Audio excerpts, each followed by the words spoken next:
back to Atypical Talk. This is a podcast where we have conversations that illuminate the intersection of faith, culture, and the common spaces of our humanity. I'm Abby. I'm Joel. I'm Kenton. And today we're jumping right into it. We're talking about season 2 of Shiny Happy People. It's about Teen Mania. We'll get into it a little bit, but we're going to read the summary off of a U.S. Magazine article titled Teen Mania Survivors Share Shocking Experiences in Shiny Happy People, From Cat Food to Coffins. Shiny Happy People, A Teenage Holy War, delves into the controversial world of Teen Mania Ministries, a prominent evangelical youth organization founded by Ron Luce in the 1990s. Luce, now 64, toured the organization's Acquire the Fire events throughout major cities in the U.S. and Canada. Other programs included Global Expeditions mission trips, Honor Academy internships, and extreme camps held at the Teen Mania campus in Texas. This docuseries shines a spotlight on the alleged psychological and physical harm inflicted upon its young participants. Through compelling testimonies, the series aims to expose the darker side of an organization that once captivated thousands of teenagers across America. A crucial element of the series is the Recovering Alumni blog, which served as a vital platform for former members to share their experiences and begin a healing process. Among the many brave individuals who came forward was Micah Ringo, whose anonymous yet detailed accounts of abuse included claims of being forced to consume cat food and confined in coffins with insects, provided a chilling insight into the alleged practices within Teen Mania. Despite the gravity of these accusations, which were reportedly presented to Teen Mania's board, the organization largely denied the claims. This stance of denial only further fueled the controversy surrounding the ministry. Ultimately, Teen Mania Ministries faced insurmountable financial difficulties, leading to its filing for Chapter 7 bankruptcy in 2015 and the cessation of its operations. However, the closure of the ministry did not erase its enduring impact. For many former members, the experiences within Teen Mania left a lasting imprint, with a significant number remaining loyal to the organization's teachings and ideals, even after its official disbandment. The docuseries seeks to understand this complex legacy and the long-term effects on those who were part of this evangelical youth movement. So I thought this documentary was very interesting. I had never gone to Acquire the Fire or anything like that. But have you guys been to anything that Teen Mania put on? Yeah, I think when I was middle school, early high school, I think I went 4 or 5 different times to, it was Acquire the Fire events. They were held at, the field house, Conseco Field House at the time, Gamebridge Field House now, or I think RCA Dome before Lucas Oil. I think a really big one there. So yeah, I went 4 or 5 times when I was younger, middle schoolish. Yeah. What about you? Yeah, it would have been about the same. I think I went, 2 or 3 times, and it would have been middle school ish time, so mid-ish 2000s. Yeah. Can you guys talk a little bit about what those events were like?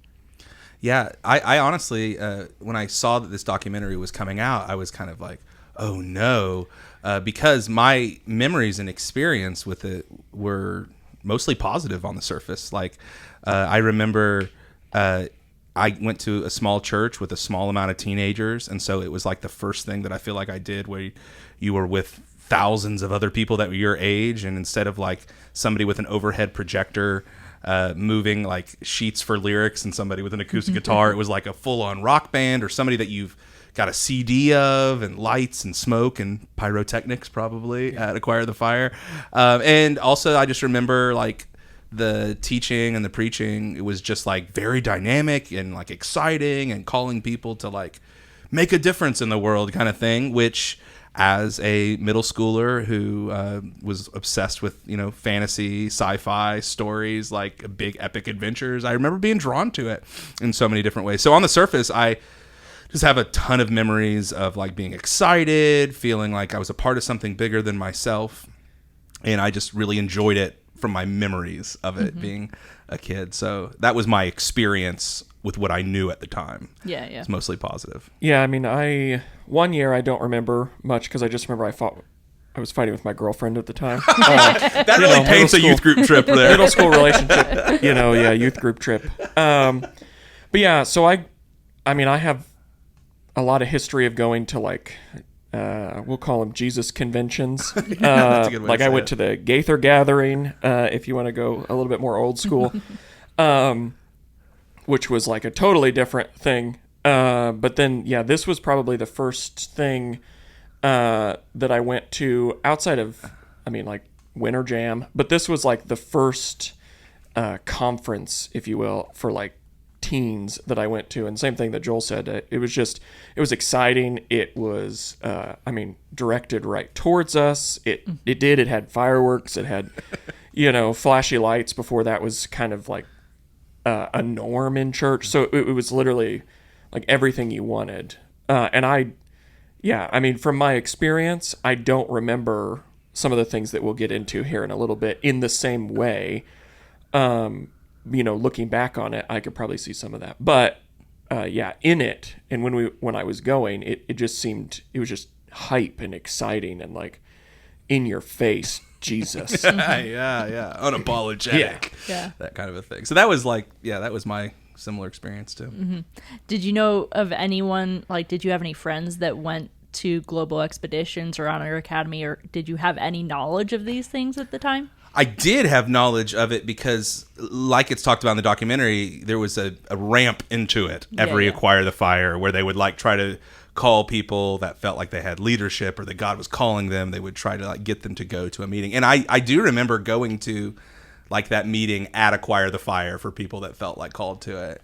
And it was probably a combination of me being like chickening out and like my parents being like, no, this is kind of wild. You're not doing this. Like, why I never did anything with it. Those were my experiences, thinking about those things, but I didn't ever do anything with it, which is wild to hear about some of the stories. I didn't do anything either, but I mean, I knew of the expeditions, and same thing. Yeah. I mean, a lot of what we talk about will be insider. Doesn't make much sense unless you've watched the thing, or the documentary, but it talks about like filling out the little sheet that had like check mark all the things that you were interested in. I remember doing that. I remember getting phone calls from like the kids or whatever, trying to prompt you or promote you to actually like go on these trips. So yeah, I definitely remember. I never went. I wasn't really into doing like the mission trips or anything like that. And then obviously I was doing other things. So going to some weird church camp was out of the question for me. But yeah, I don't know of anybody specifically that did the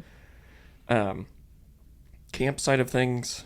I mean, I know of some people that did go on missional trips with or connected to some way to the organization. But yeah.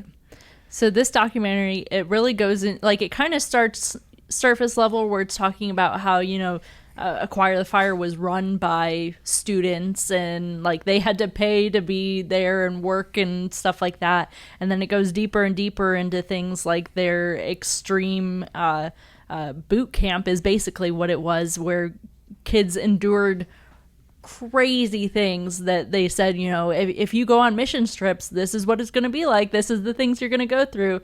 And it was just insane things. So did you guys have any idea any of this stuff was happening? What like shocked you about what they talked about in the documentary? Well, yeah, I think there's so much of this, and I think this happens in a lot of unhealthy religious organizations, or even what some people might call cults. Like, they're like on the surface, and like the open door experience is relatively normative, even though we can talk about some of the things at Acquire the Fire that I think ultimately were harmful, but relatively normative. And then like if you go deeper into the belly of the beast, you get into these weirder things, like the extreme camps that felt like boot camp, where they would be emotionally and verbally and I think physically abusing you, trying to make sure that you're tough enough, that you're only relying on God's spirit and all this kind of stuff, which was just so wild to consider. And then also to consider these are kids under 18 years old. Like, I put myself in the shoes of a parent now, and I'm trying to like wrap my head around it,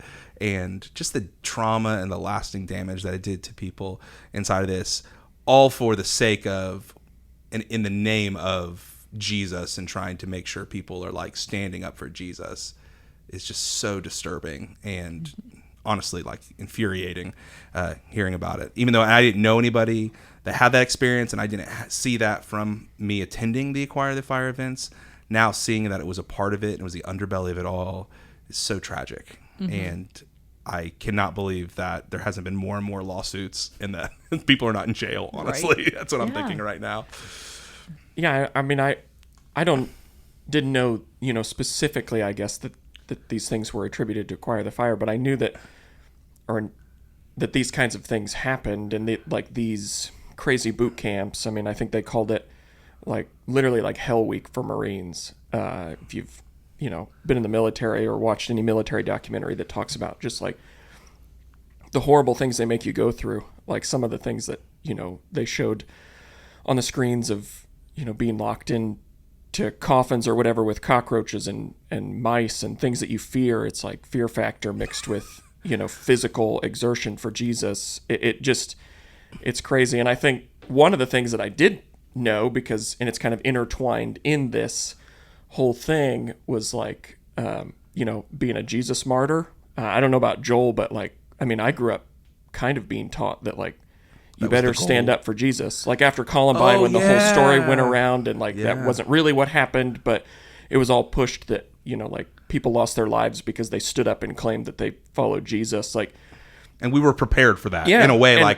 That was the pinnacle of our spiritual maturity, was that in a crowded room when our lives were on the line. I really think that, I know for a fact that was just something that was ingrained in me. Wow. I don't think I thought maybe to the extent that they did some of the people who went through this, that they were being trained to be a martyr, but it was like someday you may be called upon to stand up and claim your faith, and sure, I'll stand up and claim my faith, but it was literally at gunpoint. You're going to do it, and if you don't, you don't go to heaven because you lied or whatever. And you also mentioned too, just talking about the elements that were very much fear factor inside of some of these camps and experiences, which is it's just so much darker and more twisted to think fear factor. When that show's on, people were doing it for money. Yeah. And they were signing up for it, and they knew what it was. Yeah. And this was saying basically, well, if you're not brave enough, you don't love Jesus, and you're not a Christian. You know what I mean? This is your biggest fear. Experience your biggest fear, and if you don't have enough faith, you fail as a Christian. Exactly. They talk a lot about how talk about how it's all failure. They build you up, but then they put you through the worst thing ever, and they say, well, you're not a good enough Christian because you can't get through this on faith alone. Yeah. Yeah. Just really, really dark. Yeah. Really, I mean, I'm laughing, but it's just because of the absurdity and how wild it actually was to think that, and these were kids that were put through this in the name of Jesus. It's just wild to consider how harmful and abusive it was. Mm-hmm. A big thing that a lot of the people that were on the documentary talked about was the shame factor of it. There was one woman on there that she was a worship leader, and she talked about how at the Honor Academy she kissed a boy, and they literally shunned her, kicked her out, told people that were still in the Honor Academy they couldn't talk to her.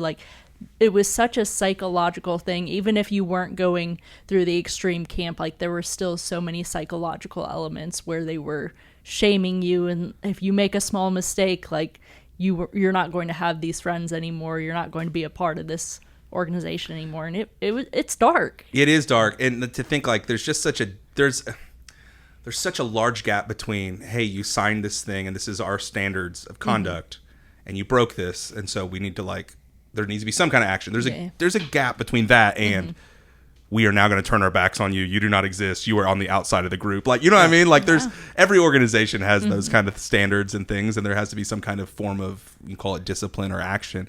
But the way that it was done, of shaming and of turning your back on them and excluding them, is so bad. And then you layer on top of it, these people are, in air quotes, spiritual authorities with the spiritual authority of Jesus. What does that mean about you? It's going to heap more shame in deeper ways on top of you that I'm sure she's still working through. Well, then she worked so hard to get back and you got to watch the documentary. I know. This whole section is it is you're crazy. What in the world? Because then she works hard to come back just because it's so ingrained in the community, and they talk a little bit about that. But she comes back, and then they put her in this video literally about being attacked by the fall of, a woman leading a man astray kind of video that goes to every I mean, I'm sure it was probably played in every session. And so it's just, so not only that, but then she comes back, under the guise, I'm sure that they said, well, all is forgiven, but she's you're the still, harlot you're marked. character. You have a scarlet letter. Like, it's just, yes, there's got to be rules, and you're, teenagers and all that kind of stuff. But like, that is wild. Mm-hmm. It really is, and so sad. Yeah. A lot of the people that were interviewed on there, like, you could see them, they were like shaking, talking about these things. Like, this is crazy trauma that they went through. And it played the recording of when Micah was on the phone with one of the leaders of the organization. I forget his name right now. And he straight up told her, he said, well, this stuff that people are saying happened, it's not true. I mean, some of it happened, but not all of it. People are making up stuff. Like, he just brushed it off like it was nothing. And then, took some jabs at Micah for collecting these stories and trying to create this community of people that went through this. And you really have to watch the documentary. Like, it's so sad, the things that they all went through. Yeah, you really do see the aim from Teen Mania to protect the institution. Like, you sort of see, like, there's a scandal, and instead of them like actually doing the right thing, which is to investigate it, repent, try to restore relationship, or at least to own up to your part of it so that you can move forward, they just shut down to protect institution, and we're the good guys, you're the enemies. They're just attacking a good thing. And here again is that religious layer that God is doing, a good thing that God is doing, and they're attacking. So now they're on par with the devil. You know what I mean? And it just, you see this play out. And Micah and those who were a part of this group of survivors just kept telling their stories and not lying, but saying like, hey, the best way to stop darkness is to let there be sunlight. It's the best disinfectant, as they say. And that's actually what began to bring healing. And other people hearing stories and like, oh my gosh, that was like my story too. I thought I was the only one, me too. And it just brought a lot of healing to a lot of people because the psychological warfare of it was so terrible. So yeah, you totally see how the institution tried to just protect themselves instead of protecting victims and learning and growing from their experience. Yeah, I think your common defense is always going to, to be defensive in nature. I think we all do that. But yeah, when you do it and you do your entire thing under the guise of being like called by God to do this ministry, I think you just instantly, it's not even being defensive. You're just like, well, we have the right to do this regardless of how crazy it is, because it's talked a lot about in church, but like, because look at the fruit of what we've done. Look at all these things that we've changed. We don't care about all the people we literally terrorized for decades and put through physical torment and emotional torment, but because it's my mission from God to do these things. The ends justify the means kind of thinking, right? And we see that, sadly, it's very prevalent inside of church and nonprofits and religious organizations as well. We've talked about this so often over the last couple of years, but one of the things we keep coming back to is this unique kind of trauma that religious trauma is. Because there can be physical abuse and trauma inside of it, and there's definitely emotional abuse and trauma inside of it, but something with religious trauma is on a soul level, and what we think about ourselves and what we think about who God is, what we think about people that speak on God's behalf, it just destroys so much, and it leaves people in shambles, because these are the people that are supposed to not only be protecting me, but demonstrating to me the character of God, right? That's like some of the strong warnings for people that teach and lead in the New Testament are because hey, you guys are the hands and feet of God, showing them, demonstrating who God is. And when people abuse people, kids, like we see in the story, it just destroys what they think a good Heavenly Father is. It destroys what they think good leadership is. It destroys what a healthy version of authority is, right? They talked so much in the documentary of how authority was just this push down and destroy them, beat them down. And and that just is such a evil way to understand authority inside of this, and it just does so much damage we've been hurt inside of a church, inside of a small group experience, inside of a student ministry experience, inside of a nonprofit, any religious organization we do, because there's this extra layer of these people were supposed to be God's hands and feet. And instead they were like swords that stabbed me and hurt me. And that's what breaks my heart inside of this. I think that's why it's almost impossible to couple God and, Jesus with like this idea of like army and war. I think because, and just all their experience of doing these like crazy, like basic training level things, but also just the idea of breaking people down. Like the whole point of that in like basic training for the military is so that you function without needing to think. Your reactions just become action, and you don't have to, whatever's going on around you, literal explosions are just... Which is so dark now that you say that, and I think about what that does to that's people. That's what it is, though. Well, but it's for church and religious things. That's what I'm saying is crazy. like we're taking that and we're literally saying that we're an army, that we're at war, to the point where we're literally breaking people down, so their only reaction is just this war mentality of like not listening, not looking around them, but like you're just shoving Jesus down their throats. Us versus them. We're the good guys. They're the bad Jesus, guys. but not, the Jesus. But like, there's good versus evil, and everything but you is evil.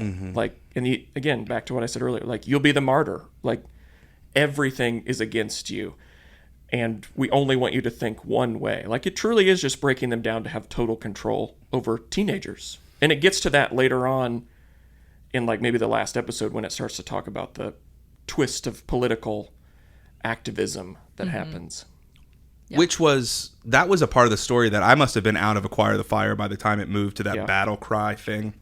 In the documentary, it talks about how they had a shift from just doing youth programming, like these youth rallies, trying to get people to like stand up, be unashamed for Jesus. And it went to like, just out of the mouth of the leader of Teen Mania saying that we want to build up culture warriors to take our culture back for Jesus from these leftist MTV, like all the bugaboos, probably Harry Potter and all the things thrown together. Definitely like all these like evil, demonic pop culture kind of things.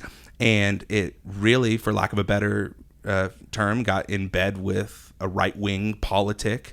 And it was wild to see some of the clips from those battle cry events that were just so militant and riding around in tanks, like the Lord's army as not a weird red and black flag situation that looks a little bit like Nazi flags. It was just way weirder than I thought. I just never had that experience with it, and I wonder as a young kid if I maybe wouldn't have seen it the same way. But I'm just watching it, and I'm like, wow, this really is the next evolution of that kind of strong control, building up God's army, was like to try to like maximize these people to be culture warriors and to just use political means to bring God's kingdom, in air quotes, the way that we want it to be. But it's using force, maybe violence. But it's not really even the way we want it to be. That's the craziest part, is it's the way that like these 5 leaders want it to be. Like Ron Luce, the leader of all, of Teen Mania and Battle Cry, he kept saying like, I just want these kids to be, culture warriors and prevent this. But like, he was the voice. They're not following Jesus. They're not thinking for themselves, honestly. They've been so indoctrinated to only follow that one voice. It is just, celebrity church culture to a militant degree. Yeah. No, when I was back in high school, I remember, maybe this was more middle school, but I had friends, like homeschool friends, that were very into politics. And so looking back, I'm like, were they part of that? Like, is that how they really got into it and stuff? And it's just, looking back, it was a weird world. Like, it just felt weird that these kids were so into politics, when that's not really a kid's world. But no. But again, coming back to like the religious layer of all this, if you are mixing this one way of seeing politics with eternal things like God and Jesus and the devil and the evil world. If you start mixing this and you have these military language where there are our team, the enemy, of course you're going to get kids that are obsessed with it. You know what I mean? Of course you're going to, because they think they're not just standing up for some dude's version of a political perspective. They think that this is Jesus. Yeah, well, exactly. And they think like this is the right way. And so I've got to fight for it. And you know what? I might need to do bad things so a good thing can get done, you know? And it's just wild because when you start mixing these worlds together and pushing, you know, people down for your sense of power, it just does so much harm. And then, you guys, these were all kids. Yeah. All under 18. Like, this is the thing I keep coming back to. Like, middle school, high school, their brain's not even close to being fully developed. They're in like a high energy, high pressure situation where they're asking people to stand and, you know, yell, I'll take the cross kind of thing, like in like a social situation. And then to put them in these environments that break them down mentally, emotionally, physically, with high control. It's just, these are kids. Yeah, you're a kid and all you want is a leader. Like whether that's your parent, you know, or whatever. And then you get put in this, maybe sent to this by your parents or whatever. And then, so you're like, well, that, you know, that leader figure in my life is now telling me that I should follow, you know, well, ultimately Jesus, but this leader figure who's, you know, intercessing on his behalf in Ron or whoever it might be. And then, they're just, it's total crazy child exploitation mixed with free child labor mixed with, evil is what that is. I just when I think about the kids thing, I think about what I think seem to be maybe some of Jesus' most harsh words he ever had recorded for us in the New Testament. It's all over in Matthew, Mark, and Luke, but Jesus is talking about letting the little children come to him, let the little ones come to him, and then he sort of caps this section off with a warning. He says, whoever causes one of these little ones who believe in me to stumble, it'd be better for him if a millstone were hung around his neck and he was drowned in the depths of the sea. Jesus goes like full mob boss on like, protect the kids, take I love care sassy of the Jesus. kids. Sassy. I think I've said that on podcasts. I love intense Jesus. It's so good. And it's interesting, like these are always these harsh phrases that Jesus says are never directed at like the sinners, never directed at children or those who are vulnerable, always directed at those who are taking advantage of people. And right here, taking advantage and hurting children, young people, and like to think like the ends justify the means. Like Jesus don't play that game, you know, and you can't find him doing it with kids. And so it's just so abusive and so sad. Yeah. So Joel, you were talking to me yesterday about the section in the documentary where they ask people, you know, are you still a Christian? You said that something about that stuck out to you. Can you talk on that a little bit? Yeah, that broke my heart because over 3 episodes, you're hearing people that had lived in this world and their story now in present tense, and they're looking back, and then near the end, they're basically asking them all the question, like, are you a Christian today? What do you believe today? And, you know, it was breaking my heart in a lot of ways because most of them were like, no, I left that world behind, or no, that's not something I want to be a part of anymore. Of course, because of what they experienced, right? You can't blame them for that. But there was one woman who said something that I just could not shake and still cannot shake. She said, yeah, I'm a Christian. And then she stopped and paused. She goes, but I'm like the Jesus kind of Christian. And I just like, I have goosebumps right now as I said it out loud because like, it just broke me so much because I'm like, what other kind is there? And like the fact she feels like she has to qualify that with a word that means little Christ or like Jesus, you know, follower of Jesus, disciple of Jesus, someone who's like him. It was just so sad that there are Christian, air quote, organizations and churches and institutions that are pumping a version of the word Christian out there that is void of the person of Jesus. And it was just such a warning to me and something that I've just been running through my brain all the time. Like, man, if it doesn't look, smell, taste like Jesus, you know, sound like, you know, all those different kind of things, it's not Christian. And it's so easy to get the word Christian tied up with a version of politics from the left and the right. It's easy to get it tied up with power and with influence over culture. But you also just have to you have to reckon with the words and the way of Jesus and the stories of Jesus that you see in the Gospels and be like, no, that's If it's not like Jesus, it's not Christian. And that's what broke me about what she said. I just don't think I'll ever forget it, because of the way she said it, and then realizing all that she had gone through. Killed me. Yeah. Honestly, watching the documentary made me just realize, especially as we got to like the last episode and the political Jesus and all of that kind of thing, like these people, and then that lady saying that, my heart broke for that too. But like, they're not really following Jesus, they're just following power. Because I mean, Jesus doesn't physically harm you.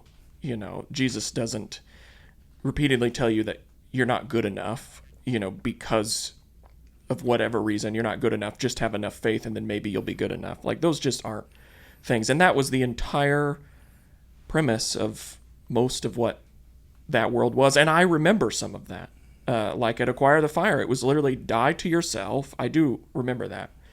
And I thought of it different back then when I was a 10-year-old boy or 11-year-old boy, whatever. But like, die to yourself, and then that's the only way you can get there. Like, there's just, I feel the same thing Joel talked about with that lady, just having to preface that or add that little tag on and be like, yeah, not my Jesus. But yeah, I just don't think, I kind of agree with her, but all that to say, like, those people weren't acting as Christians.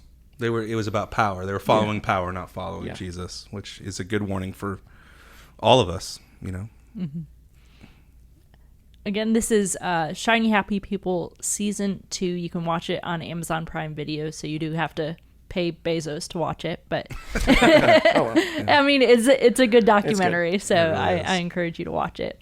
If you have any questions or topics, you can email those to atypicaltalkpod@gmail.com. You can follow us on Instagram, Facebook, and TikTok at atypicaltalkpod. And make sure to subscribe on your favorite podcast platform to get updates when new episodes go live. We hope that these conversations today have helped you think wider, love deeper, and partner with God to bring the up there down here in your everyday life. Thanks for listening.